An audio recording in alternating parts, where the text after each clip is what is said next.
Okay, everybody, thank you so much for joining in. We will start and people will continue to join in. My name is Apurva and I'm the Assistant Coordinator at the Department of Distance Education. Thank you so much for making the time to attend this webinar. We are very excited to have you and hope to have a meaningful conversation about our postgraduate diploma in environmental law.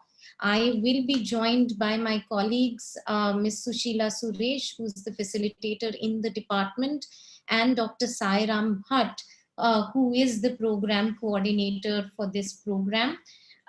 Just want to quickly check if he's already here and is able to hear me. Let's move on before we talk about the course to talking a little bit about NLSIU. So NLSIU was actually the first law university to have been established in India in 1986. It was set up with the mission to pioneer legal education reforms and to anchor the transformation of Indian legal system through research and careful policy interventions. For over 30 years now, the institution has remained a leader in the field of legal education and has sustained rank 1 amongst many national and international rankings, including the recent NIRF, which is the National Institutional Ranking Framework. We have remained #1 in law for the past 3 years. We are very proud to have an exceptionally high achieving group of alumni who have furthered NLSIU's mission in legal and other various fields. Let me also take you through the Department of Distance Education briefly. So the Department of Distance Education was founded to forward NLSIU's mission of social inclusion. We attempt to take education, distance education, to those who are physically not able to attend the classes on campus. The programs are designed to enable hybrid self-paced learning, something that you can do within your comfort zone and still have access to the kind of knowledge that is otherwise available on on-campus programs. It is designed to empower candidates to expand their knowledge in a particular field of law and also explore interdisciplinarity with other subjects. It will train you to critically engage with the subject of your choice, and introduce you to curricula that is contemporary, that has the most recent case studies, and is also taught by India's leading professors and experts. So if you're looking for career advancement and if you're looking to become a leader in your field, please do take a look at our courses. They can be of use to you and can enable a self-paced learning framework. Anybody who has an undergraduate degree is eligible to apply, and we welcome people from all age groups and all backgrounds. You will have access, once you become a part of DED, to an exceptionally diverse alumni network which has passed through the department over the past 30 years. Moving on to the course specifically, may I now invite Professor Bhatt to introduce the course to you all. Professor Bhatt has been with NLSIU for the past 2 decades, over 2 decades, and has been leading the Center for Environmental Law and also the Environmental Law Clinic at NLSIU, and has a plethora of publications and experience under his belt. We are very excited that he's able to join us for this webinar, and will also be able to take some of your queries regarding the course particularly. So good afternoon to one and all present today.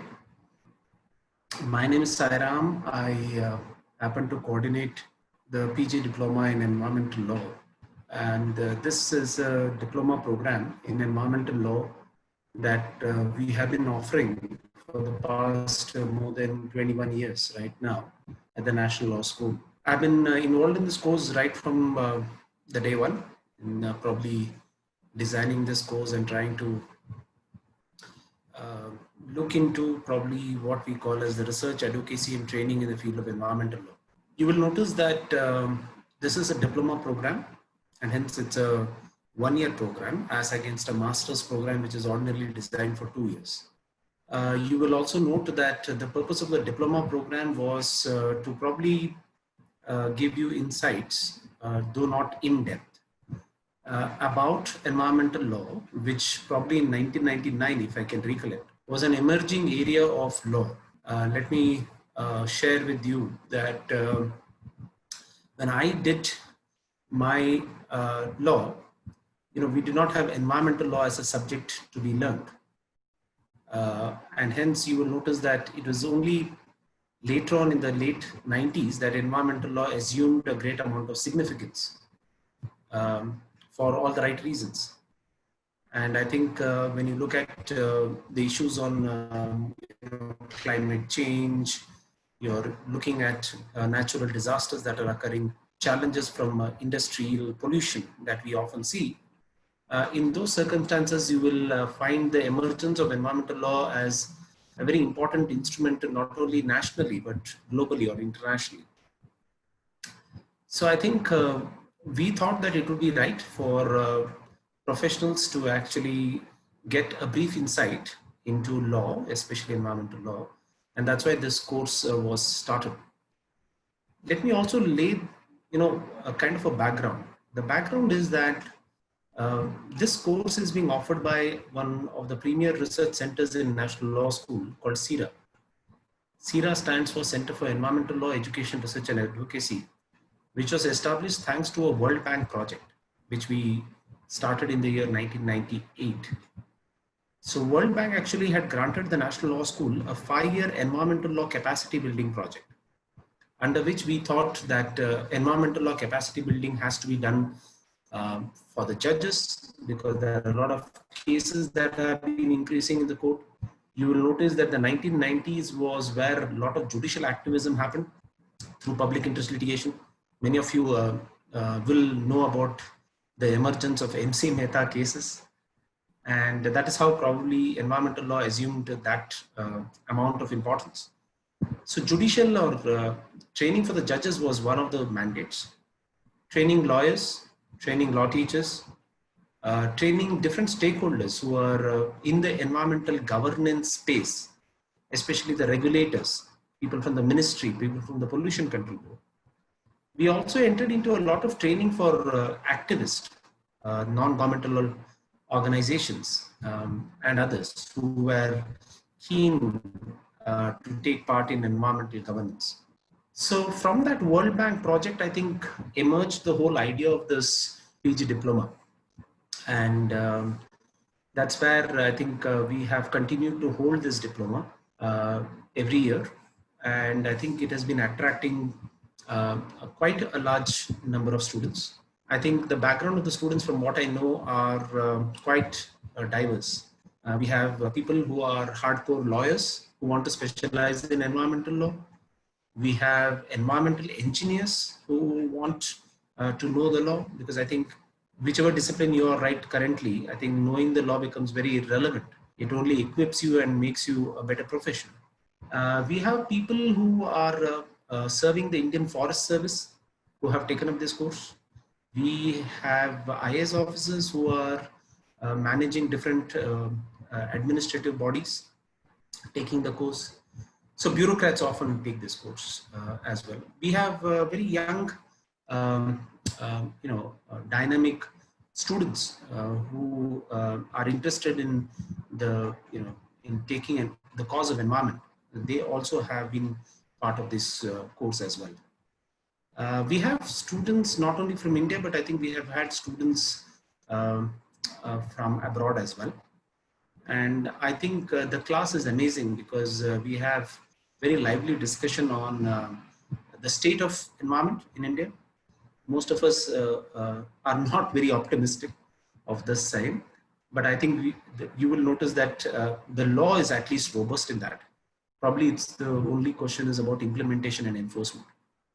So I think through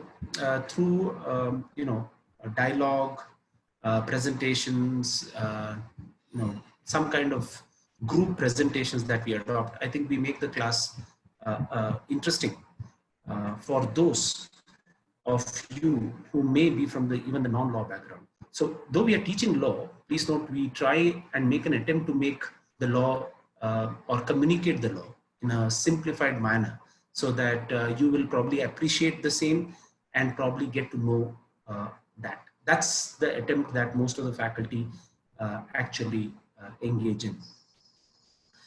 At the outset, I must tell you that many of you do ask some very interesting questions about, can I practice environmental law after the PG diploma in environmental law?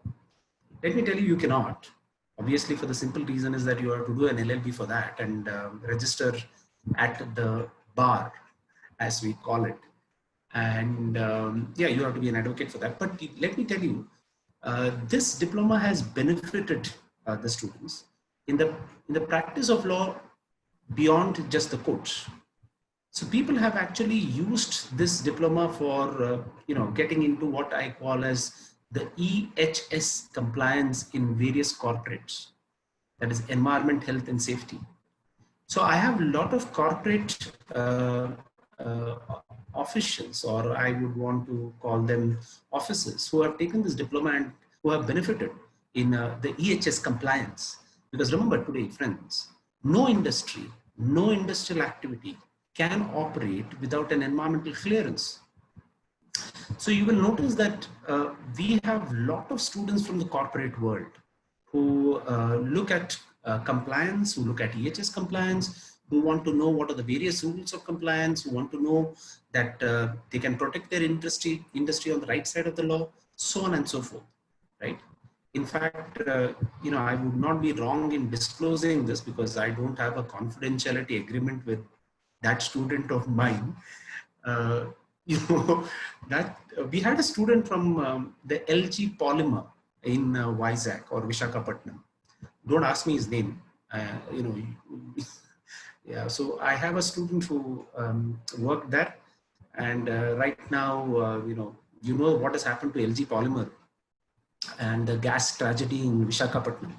So, people from all walks of life who are keen to get into the environmental space have taken this course. And I think that is where the course becomes very, very relevant and important, according to me. Okay. So I think, there are two things that I would want to do today. First is, I think, you know what the course is, because I think it's available online. So I should not probably waste my and your time in dealing with the course.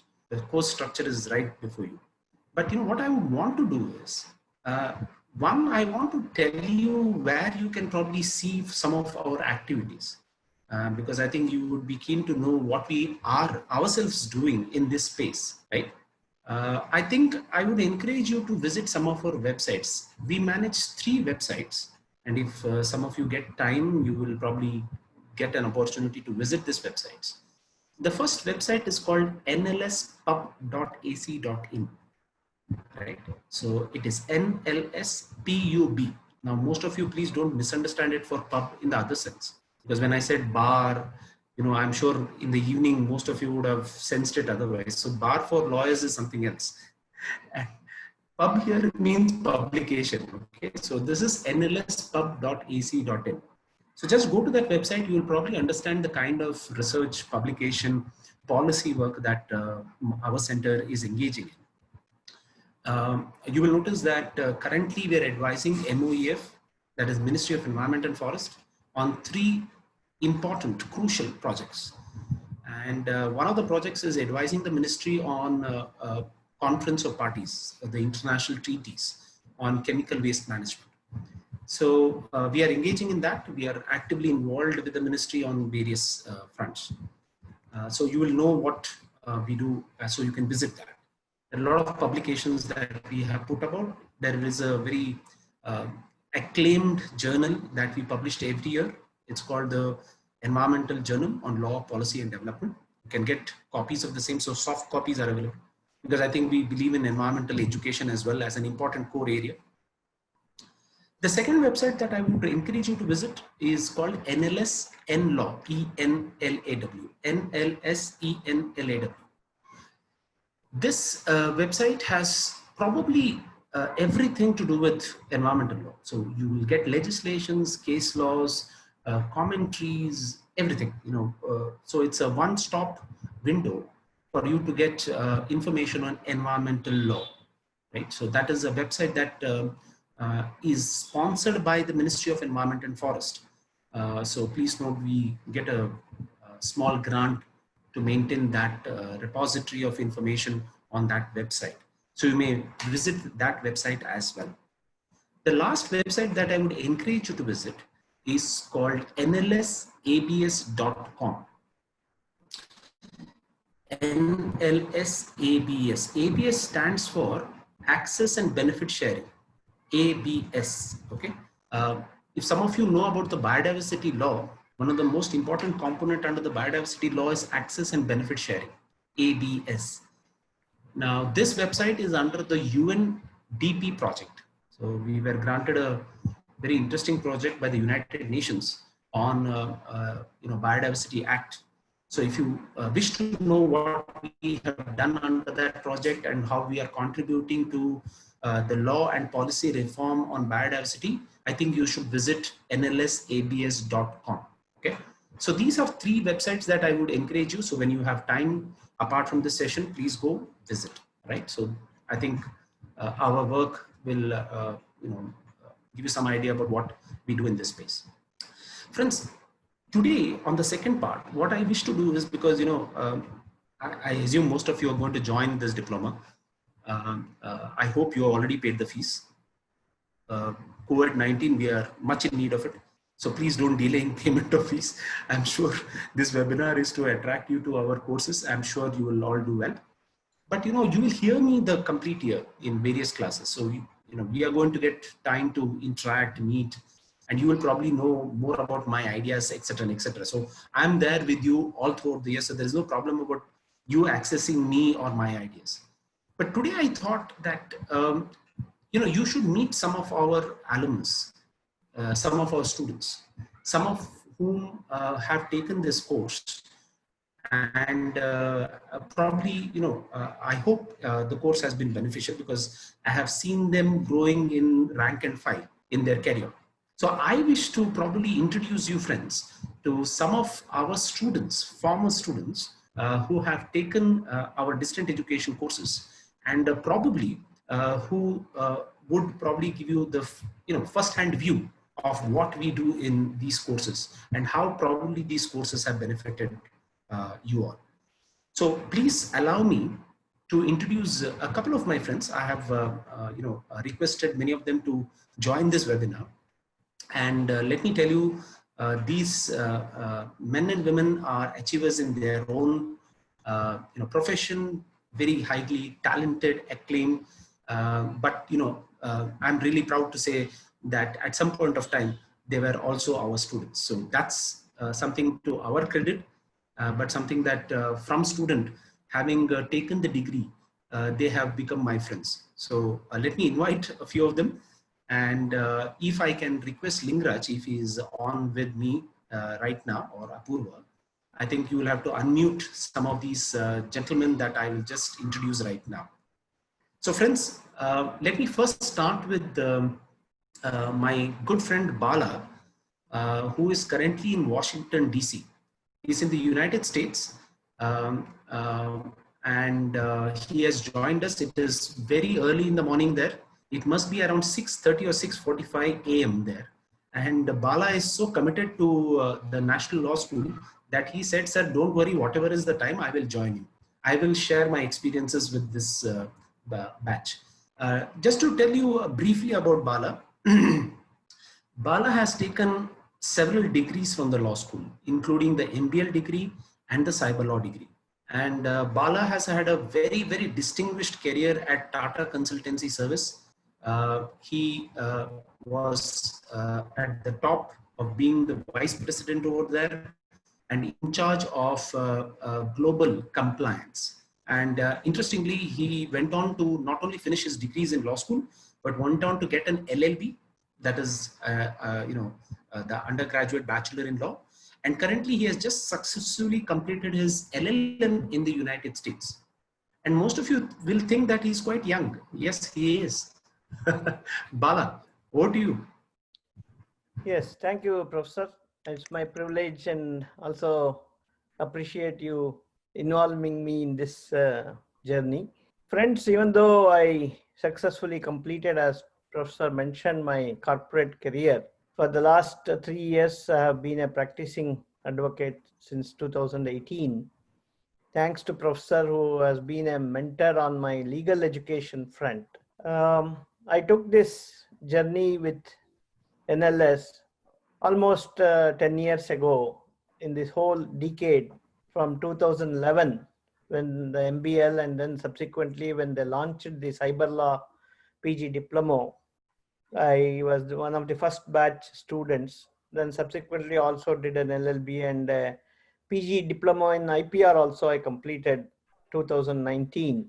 And it has been a very enriching experience in NLS.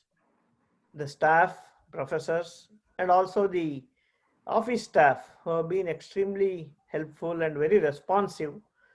Though some of you may feel who are first time registering in the NLS, DED, what do we do with this? But let me tell you the knowledge that you gain, as Professor rightfully said, taking even the business people, environmental engineers into the ever increasing environmental impact that all of us are going to face in the years to come. You will not be disappointed by enrolling into this course. That much I can guarantee you. But at the same time, how to take value out of this is entirely in your hands. As Professor rightfully gave a lot of the websites today, so much rich knowledge, rich information is there. How do we take it, instill it, and apply in our both day-to-day personal life, and how do we use it in our own way that is meaningful to us?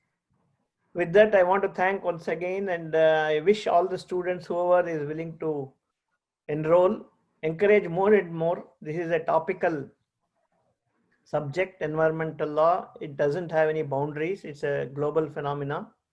Professor Sairam has taken this initiative and bringing this course to the benefit of so many people, and I'm glad to see 165 prospective students and interested students are logged in today for this webinar. That only shows interest and the importance of this topic. Thank you, Professor. Thank you, sir. Thank you so much for waking up early in the morning. And can I request Kodanaraman sir to share his thoughts and views with the batch, please? I'm very, very happy to join NLSIU as often as possible, and I find it as a very privilege.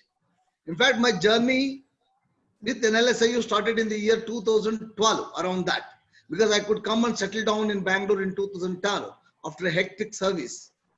So they posted me, said, you take cooling period in Bangalore. I thought of really cooling, but I chanced upon to look into the NLSIU being the leading institution.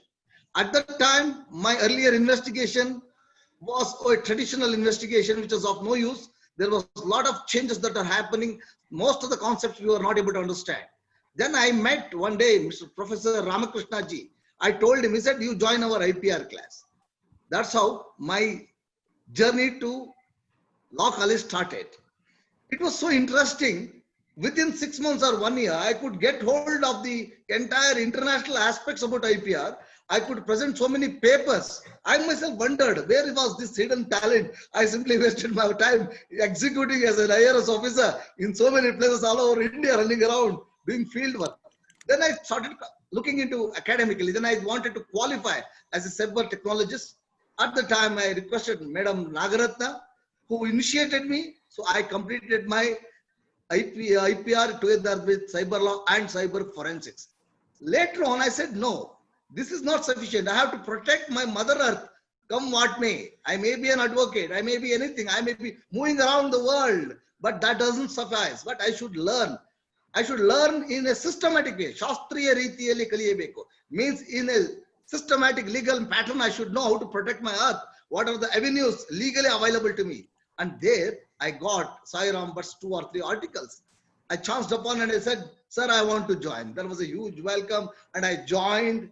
And from that day onwards, of course, don't follow me. I take 3 to 4 years to complete a course because I'm totally burdened with my official work all these years. And especially last 3 years, I have spoken more than 500 sessions only on GST. Then you can imagine the amount of stress I had to go. But I have enjoyed my environmental law. The topics are up to date taught. It is not at all something as headmaster's old notes they are going to repeat. They are going to take us towards a new journey altogether, a kind of a new experience. To tell you, a fortnight ago, I was a part of the listening group of Vizag environmental disaster. There I could get out from the details of the international environmental disasters, Bhopal tragedy, and Vizag, and how the law has moved, how international concepts have moved, how policies have moved, starting from the minimum protection available to the absolute protections, and how we are going back in the Vizag in a wrong foot. Even that I could get it. All this not taught by a kind of a direct monologue. It was through so many other sources. Some technical experts were there, some legal experts were there, some other fields who are there. They were able to integrate and tell us, give us a holistic picture. Today, if you want me to talk on Vizag disaster, I will be update, all fronts. So that's the way the training is being given in NLSIU. I'm talking not only about environmental law, all other laws which I read have made me a master of those laws. So they really, once in one word to tell, my thinking approach and my horizon was increased. Whatever may be the law, whichever may be the country, the pulse of the law, I'm able to have it, handle it efficiently, thanks to Professor Bhattji, and such wonderful persons are there in National Law School, excellent professors. In fact, Mr. Ramesh, I have heard wonderful speeches from Professor Ramesh and so many other people. So I'm really grateful for NLSIU for making me to whatever I have lost from last 25, 30 years of my service there. And next 10 years, though I was in service, I was able to make academic progress, all due to National Law School. And therefore, my request to people who want to get into this course, please do it. It will help you in whatever position, whatever place, whatever way you are working in the society. In that way, you can go on progressing and help the society. Thank you. Thank you, sir. Thank you, Kodandraman sir. Thank you so much for joining us and taking this time out to share your own experiences. Friends, next I would like to move on to introduce my very good friend, Ritesh Shetty. Ritesh works for Bharat Electronics, and he has successfully completed his Masters of Business Law very recently. Interestingly, what is unique about Ritesh is that he expertises on energy and environment. That's his specialized and core area. And you will notice that today, when we talk about energy, especially in the space of environment, we are talking about clean energy, right? We are talking about sustainable energy. And being part of a public sector undertaking, Ritesh is not only passionate about clean energy, but he also is taking a lot of lead in developing his expertise on energy law. He's been part of our training programs. He's been my resource person as well. And most importantly, a very good friend. Ritesh, can I request you to share some of your experiences, please? Thank you, sir. Respected teacher, Dr. Sairam Bhatt, sir, CIRA team, DED team, and dear participants. I've been associated with CIRA since 2016 through their seminars, conference, and training program. And trust me, friends, past 6 years have been wonderful years because, in fact, I was associated with NLSIU, because of which I had got a lot of experience, in fact, with respect to taking decisions in workplace as well as various other decision-making activity. In fact, like when it comes to environment law, this is something which is, in fact, very interesting. I started my career as a nuclear engineer in 2005. Since then, we have been, in fact, thinking about environment, like impacts of like nuclear waste and so many other things. Many a times, like we come to a conclusion that, like for example, renewable energy. If you take solar, so we come to a conclusion that it's a clean energy. And when it comes to nuclear, many people have that idea that it's like what you say, dirty energy, like nuclear waste is very harmful, and so on. In fact, like if you think deeper, like how these modules are manufactured, and like what are the various law, or what are the various management process of this modules, PV modules. If you see in specific, I think there are no much study made or law passed with respect to handling of this PV modules. Luckily, as of now, we don't have any silica manufacturers in India. So most of the manufacturers of this basic raw material which is required for manufacturing of PV module is from China, Taiwan, and various other places. So the pollution is happening there. So after I just think about you may be knowing about 175 gigawatt by 2022, friends. So this is something which is very, in fact, serious with respect to hazardous waste handling. In fact, like presently, this PV module is not categorized as hazardous waste because it's considered as green source. But the material content which is there within that module, see, God knows, it will be like another plastic of next few decades. After next few decades, we'll be seeing this as something like plastic. Friends, see, with respect to environment problem, like a common feature of environment problem is that they're both physically complex as well as socially complex, in fact. Physically complex because it involves ecosystem. For example, if you push fertilizers on agricultural land, it runs off into river. A whole range of implications might happen to environment as well as human health. And socially complex because environment problem are caused by different people who are not intending to harm the environment, but each of their actions contributing to environment problem. So it's a in fact it's a very magical situation. So environmental law as well as environment, the subject environment is very important in everyone's life. And in fact, I got this opportunity of being studying environment law in my MBL course. Dr. Ramesh as well as Sairam, but sir, we have learned a lot with respect to energy law and act. So, in fact, this will be a very useful subject as well as course for you. In fact, this will be very helpful in your future, for your future as well as in decision making. So, one incident I'll just explain and I'll close my this talk. See, very recently, like in fact, I am working in a project which is like Mahajanko 50 megawatt project, which is there in Kaudgaon. So this project is, in fact, it's a FDI project, the Foreign Direct Investment Project, which is funded by a German bank, which is KfW Bank. So in fact, they came for a visit, and we never expected that there would be there would be observation with respect to environment in PV plant.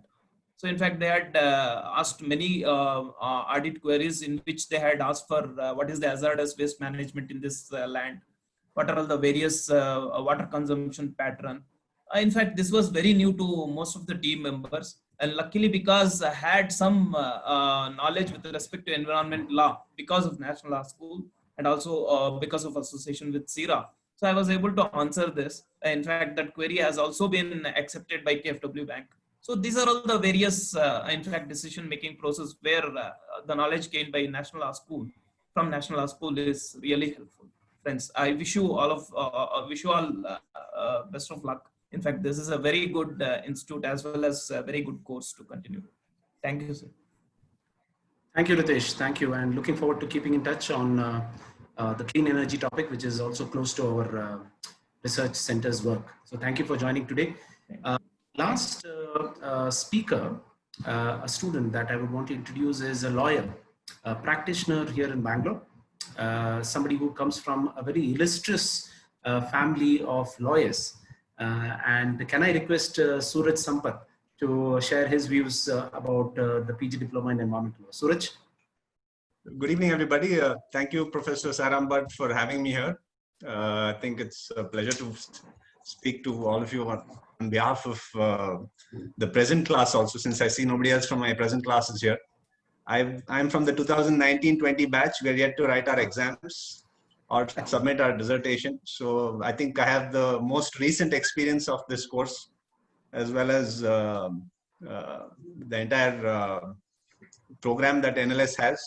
I mean, initially, the first time that I heard about it was through another course, actually, which was by another national school, which also had a related course. But then when I found out that NLSIU also has a similar program, and I'm from Bangalore, so it suits me better, obviously, and the brand value. And I mean, growing up in doing law, I didn't even write the CLAT, so I didn't give myself an opportunity of joining NLSIU back in the day. So when I found that they had a course on environmental law, which is close to my heart, I jumped at it, and I think it's very good value. The cost to benefit ratio is extreme. Is extremely good.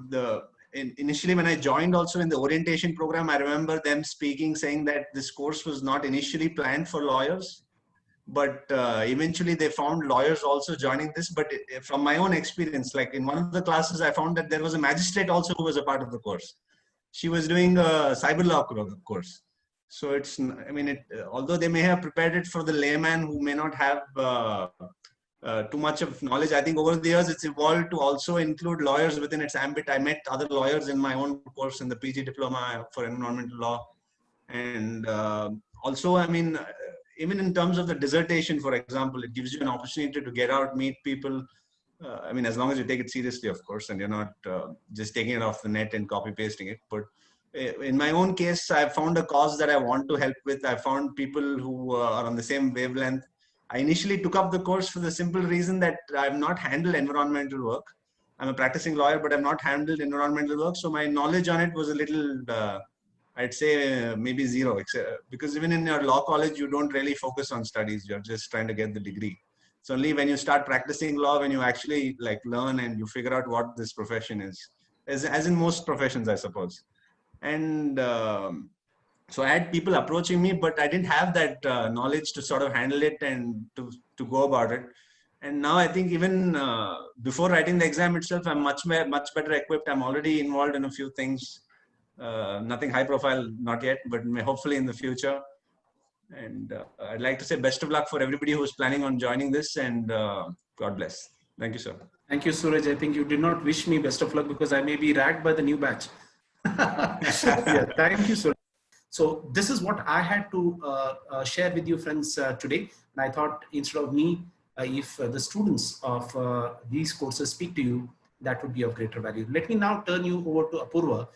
Sir, before we move on to the question and answer session, there have been multiple requests for a quick course overview. So if you could do that, and then we'll quickly move ahead to the question and answer round. Yeah, the course overview is very simple. I think we have the first paper is a common paper. It's common for all the diplomas. It is Introduction to Law and Legal System. This is basically if you're from the non-law background, to just get a basic introduction to what is law, what is the process of making law, what is there in the Constitution of India, what is international law, introducing you to certain terminologies and certain concepts. I think that is the first subject that is there. The second subject, or the second course, or the second module as we call it. Then we start with environmental law discussion. So we talk about pollution control legislations, the Water Act, the Air Act, the Environmental Protection Act, so on and so forth.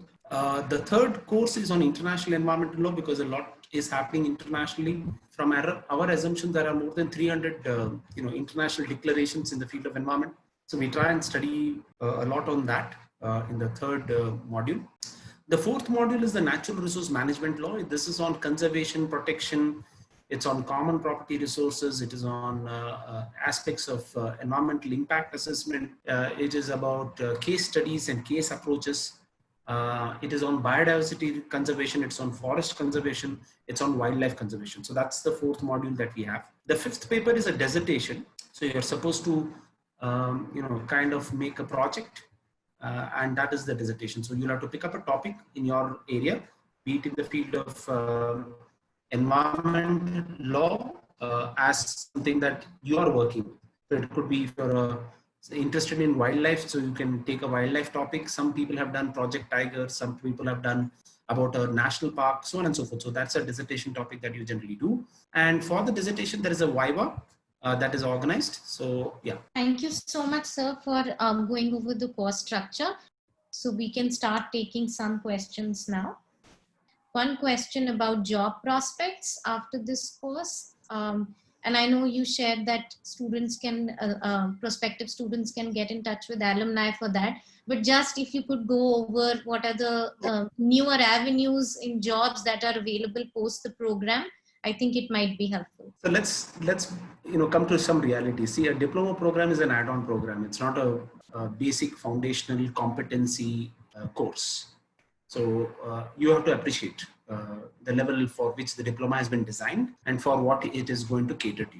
I'm looking at this diploma only to, if you're already working in a particular organization and you want to also look at compliance apart from the engineering or the management side, then I think this diploma is going to be useful. So I think if you're scaling up the ladder in your organization, you're looking for, enhancing your skill and also getting yourself equipped with legal acumen, then I think you should take this diploma. So I'm not going to probably answer that directly in saying these are the A, B, and C job opportunities, because again, it would depend upon a lot on what is available in the market per se and what skills you have in relation to that. But I think from my limited understanding of a few students who have interacted with me, a lot of them have got direct benefit from some of the courses, and they have actually been able to get openings in different organizations. I know for sure that I have a student who is currently working with UNEP, the United Nations Environmental Program. She's a former student, but remember, I don't think she would have joined UNEP just because of her diploma. She should have displayed a lot of other knowledge and skill that she could fit into a UN organization. So I think many successful stories are available, friends, and hence I think you can stay positive regarding the same. Thank you, sir. There is one more question about people who do not have a background in law and may be introduced to concepts of law. Will they find it difficult, or are there any prep courses for them? I think this is a very common question. I think most of the students who join the diploma, I think, let me put it in the range from my understanding. I cannot produce the correct statistics, but I think 70% of the students who join our distant education courses are from the non-law background. 30% are from the law background. So I think it's a majority of students who come. So the modules are designed in such a way that a non-law person can understand, read, and analyze. I think most of the classes are also organized in the same fashion, so that there is a lot of percolation of the law ideas to a common man's understanding. So I don't think a non-law person should fear. I think they fear advocate, but they don't have to fear a law teacher. Thank you so much, sir. We'll open the floor now. Anthony Xavier, could you go ahead and ask your question, please? Yeah, hi, good evening, and I'm happy to be a part of this great program. So I understand it is for 1 year. Am I right? Is it for 1 year? And how this examination pattern and passing and things are done, so that we will prepare ourselves to pass the exam. See, a lot of us, and I think you will all agree that most of us want to be attached with a brand value or a brand name like the National Law School. I think what attracts you is to the name of the institution, right? So it carries a lot of weight, but with that also it carries a lot of expectations. So do not treat this course as any other distant education course from any other university. Many of us think distant education course is a very light course. I can just probably read overnight and next day I can write the exam and pass. I don't think I need to attend classes. A lot of people have this impression of distant education courses being probably a very easy course. Here we do take our job very, very seriously. The examination, you look at it, we take this in terms of very high value. Unless there is answer paper, you probably will not be marked for it. So I think there is a lot of scrutiny to the kind of answers that are written, and only those that deserve to get the badge of the National Law School diploma are getting the same. So I think you will probably see how the questions are designed, how the valuation takes place. I think the examinations are one way of trying to assess whether you have actually understood and taken some learning outcome from the course? So far we've had physical examinations, but commencing this year, we will be having online exams in purview of the COVID situation. And moving forward, we will attempt to stick to a hybrid structure, which is more accessible to most of our student body. Vijay, please go ahead and ask your question. Hi. So my question is, if you can throw some light on how this course is relevant to CSR and sustainability professionals. Yeah, the relevance is in trying to understand various aspects of law. Please don't look at it from giving you ideas of CSR management. We'll probably look at ideas of CSR law and its compliance, especially in terms of environmental corporate responsibility. So do not forget that this is a diploma not in environmental management science. It's a diploma in environmental law. So anything that is in relation to law is something that we will equip you with probably discussions and probably the notes and course structure that we are going to share with you. So there is a question which says that how much will the course aid in understanding international climate change laws and negotiations? How much? I think absolutely. You know, when you say how much it will aid negotiation, I don't know whether you're a climate change negotiator yourself. So let me tell you that we are at least advising the ministry on negotiations. So if you want to join my team and if you want to join my center as we have an internship program. So I have students and very senior professionals who join my center for internship, who want to be part of our activity and our projects. You can be. Yeah. So yeah, you know, currently in terms of the Paris Agreement, let me tell you, the white paper before India could submit to the Paris Agreement was prepared by us. So I think in terms of the kind of policy interventions that we are doing at the ministry level, I think we are keenly involved in it. And if you want to be part of it, yeah, sure. Most welcome. All right, I think those were the questions. We will wrap up now. If your questions have not been answered and you wish to get in touch with us, do write to us at ded@nls.ac.in. You can also call us on these numbers on your screen. And we hope to receive most of your applications and to welcome you as part of our program. I would like to extend my gratitude to all the alumni who joined us from different parts of the world. Thank you so much for making the time. We are very glad to have you as a part of our DED NLS family. Special thanks for Professor Bhatt, who joined us and made the time and was so patient with all the queries. And also to my colleagues Lingraj and Ms. Sushila, who were facilitating this webinar. Thank you very much, everybody. And like I have shared, this recording will be available on our YouTube channel. Thank you.